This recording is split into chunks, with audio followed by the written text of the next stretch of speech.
Hello and welcome to Digital Nation, your weekly opportunity to take a trip around the UK in the company of the local TV channels and their journalists. In this week's show, we brush up on our nursery rhymes in Leeds. We go on a modern treasure hunt in Cardiff. And we fell a few trees in Nottingham. Timber! And you can contact us using the hashtag Digital Nation. Did you know that a sample of sand from one sand dune makes a different sound to a sample of sand from another sand dune when you shake it? Our first visit this week is to scientists at Cambridge University who've used this grain of truth in their studies, from avalanches to pharmaceutical technology. Just think what you might hear next time you're on the beach with your bucket and spade. When Marco Polo crossed the Gobi Desert, he thought that these sounds belonged to evil spirits. But as scientists at Cambridge University know, it's all just physics. So Natalie, why does your sand sound different to mine? So I'm holding a sand sample collected at these dunes that we just saw.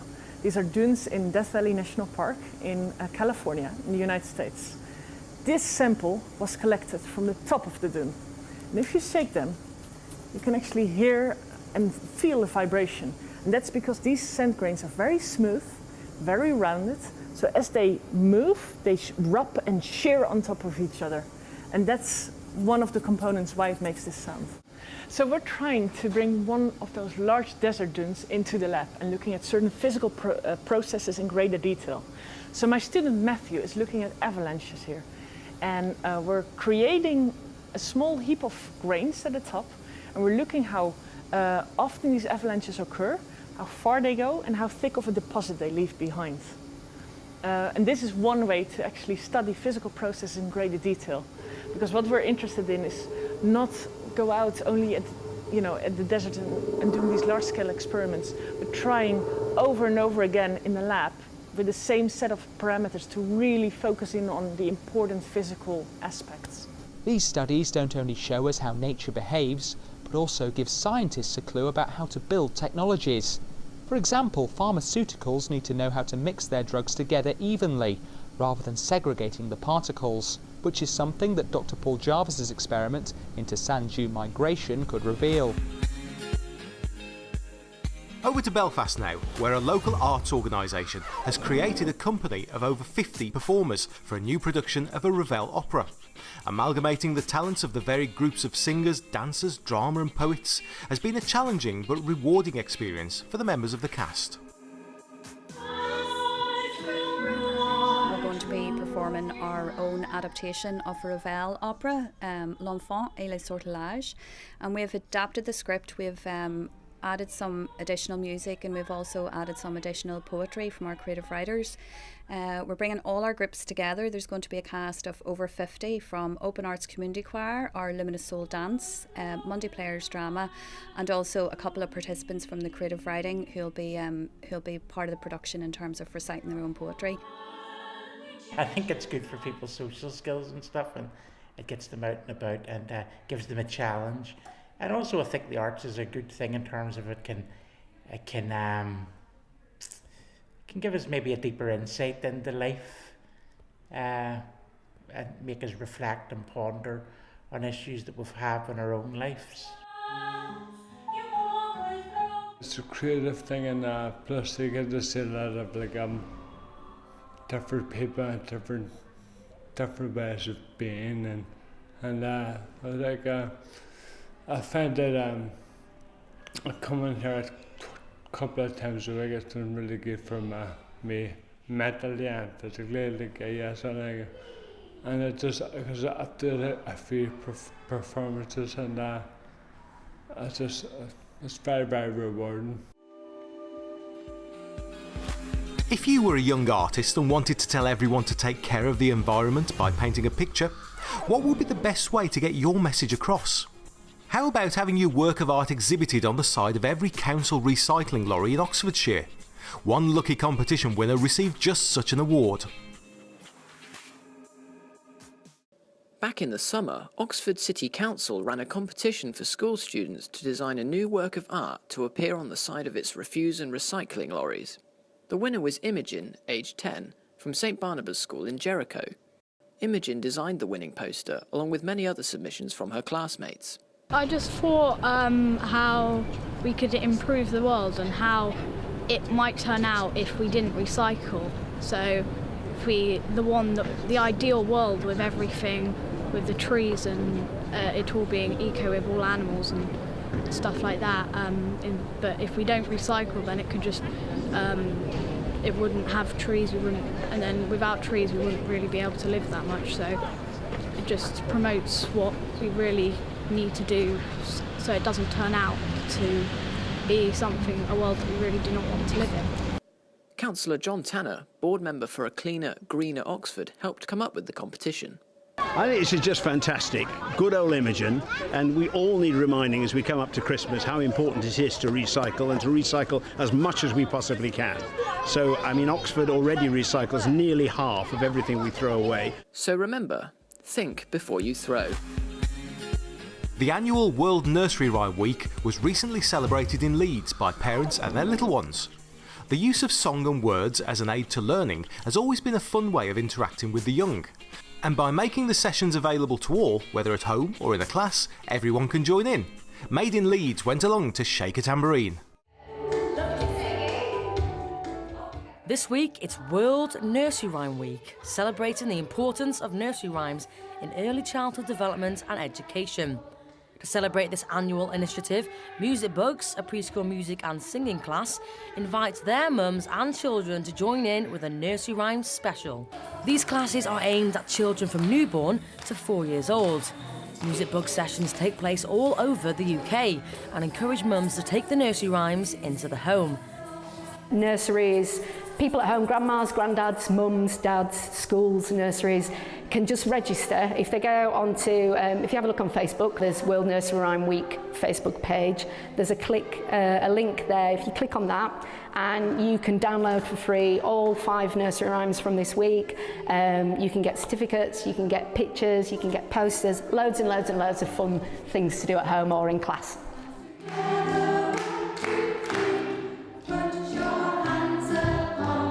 And this year, Music Bugs have had over 9,000 people register, and it's helping children in Leeds develop their learning.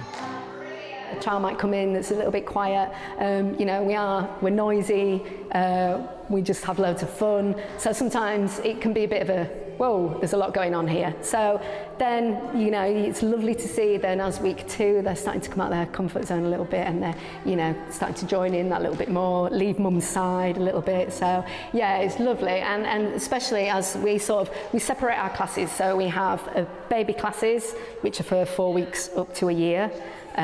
Which is just adorable. Lots of knee bouncers, thrown in the air, all that sort of thing. Nice and sensory as well. Then we have mini bugs, which is for 6 months up to 2 years. And then we have, like we have today, which is a family bugs class, which is 6 months up to 4.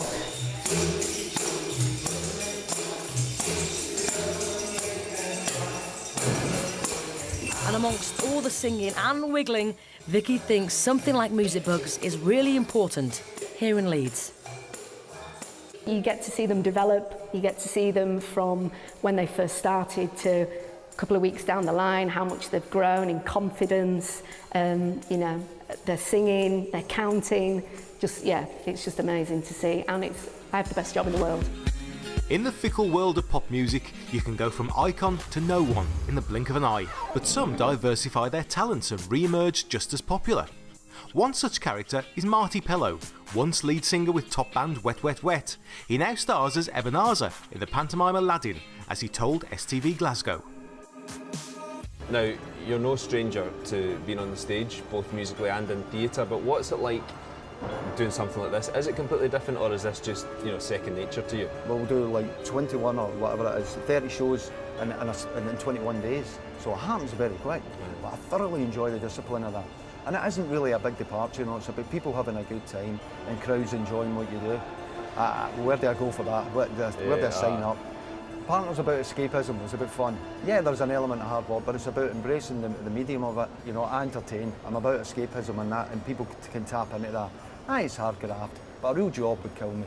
You know that. But what a journey it is, you know, and it's great for me because, you know, I've written songs for the character, I've written songs, I'm very much involved in the score of this production, and for me that's a great challenge, and that was very important to me because it gives me another dimension to developing the character. So was that quite central for you taking this role that you wanted very much so. To write the score? Absolutely, very much so.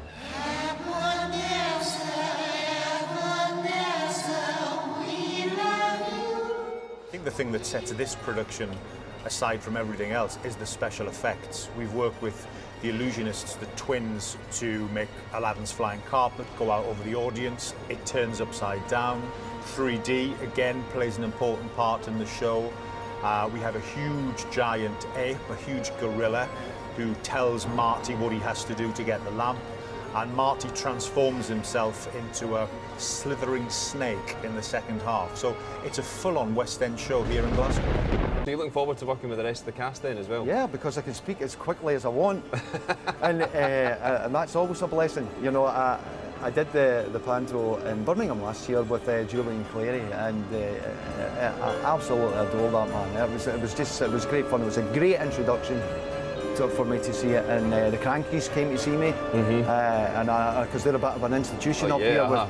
Did the Crankies pass you on any tips for the Glasgow panto and how to get through it or deal with the crowd or anything? Just basically to work on my Glasgow accent again, you know. That brings us to the end of the first half of the show, and time for the quiz. In 1620, from which seafaring city did the Pilgrim Fathers set sail? Was it A, Portsmouth, B, Plymouth, or C, Poole? Pull up the gangplank and we'll give you the answer in part 2.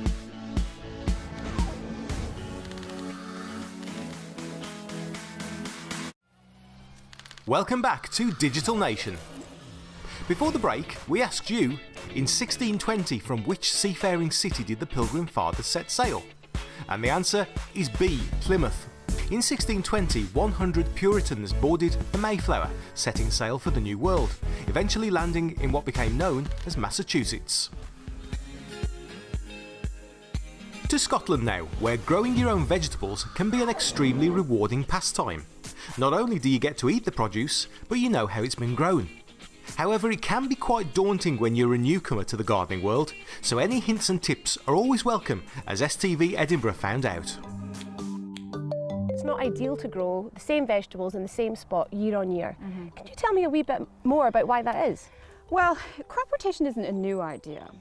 People have noticed that when you rotate your crops, you have better crops. The theory is that there's different families of plants, and if you avoid planting the same plant in the same place, or the same family of plant in the same place, over a period of time you'll avoid the same pests. This is the first year that I've grown leeks, and I've had a really, really good crop of them. I absolutely love the colour. How long can I leave these in here? They can be left in all winter.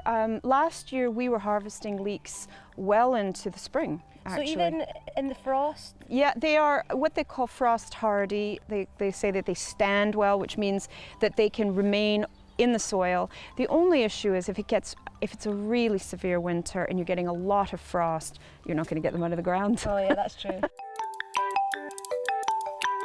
Miriam, we're back on your plot, looking fabulous as always, and I'm amazed to see your Brussels sprout plants. I know, they look a bit weird, don't they? They're quite funny looking things. They are. I mean, they have, each of these stalks obviously had a leaf attached to it. They've been cut off as the Brussels sprouts have been maturing, because Brussels sprouts are really sensitive actually, and if they start rocking in the wind, they don't like it. I see. Brussels sprouts can be very bitter, which a lot of people don't like. If you grow them yourself, they're not bitter.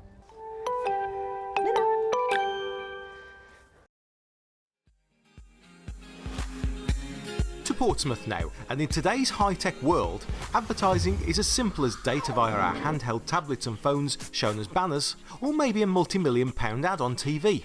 But back in the 1930s, a far more simple method of illustrated posters was the way. But it's a rare treat when a collection is unearthed and restored to their original glory. These posters were once announcing the next big film to come, and advertising well-known products. They're the work of Lawrence Gleadle, who was a lithographic artist in the 1930s.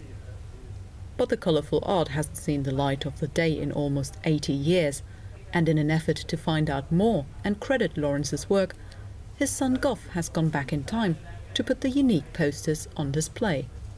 These posters were done 1937 to 41, but then he left during the war and he never went back. And I wasn't born until the war, and I grew up knowing nothing about these on a council estate. My father was a bus driver. But it wasn't until Goff met Portsmouth artist Kendall James that an actual exhibition became a real option.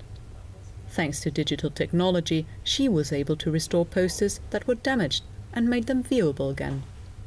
Goff came to my exhibition at this same location, and he brought a few choice pieces to show me, and understandably I fell in love with them straight away. But as Goff's mentioned, a lot of them are really damaged.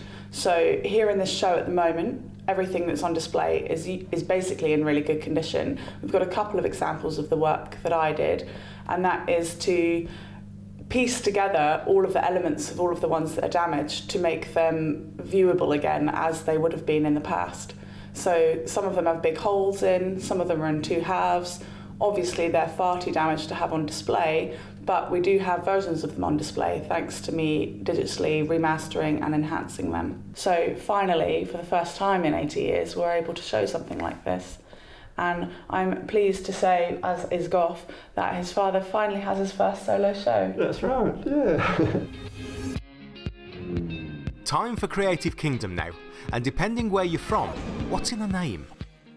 The United Kingdom has a plethora of names for its local townsfolk. There's Cockneys, Brummies, Manx and Scousers. We've even got Ouija's. But why do they call people from Yorkshire tykes? Well, like most civic nicknames, it started as an insult, because tyke comes from the Old Norse term for a dog. As the rest of the country, particularly the south, regarded Yorkshiremen as a bit, well, rough, the name stuck until it was regarded as a badge of honour amongst the locals. By 1739, the name was so commonplace that when Dick Turpin was captured and hanged in York, an epigram written by a local bard remarked, "Our purer northern air's too sharp by half. A Yorkshire tyke has bit this Essex calf." Proof once again that when it comes to creativity, innovation, and being the dogs you know what, in Yorkshire mint. Once upon a time, a treasure hunt would be a collection of clues hidden in various places for the contestants to find and solve before moving on to the next one, and eventually ending at the prize. Made in Cardiff decided to take up the modern day version of the challenge, using the latest mobile technology.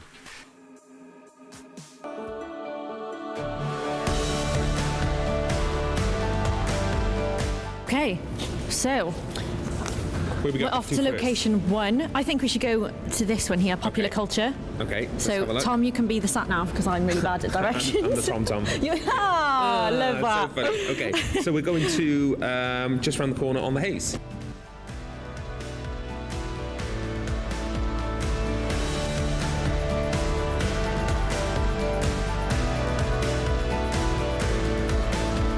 Welcome to the Hayes, which takes its name from the Norman French word for small garden enclosures that existed here until the 1700s.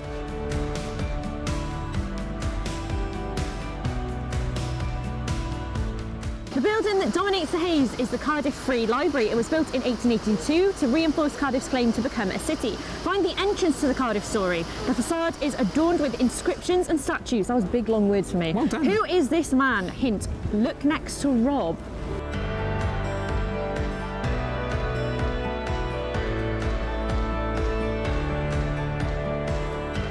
Maybe William Caxton, I'm guessing? It's got to be. I'm going for William Caxton. I think William Caxton. Okay.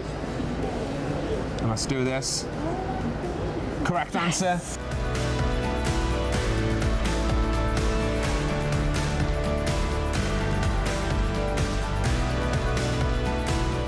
Can you find the picture frame shown above? Take a landscape photo of your team using the picture frame and try to include as many people, and we have to be creative. Right, the frame is down there, so let's go.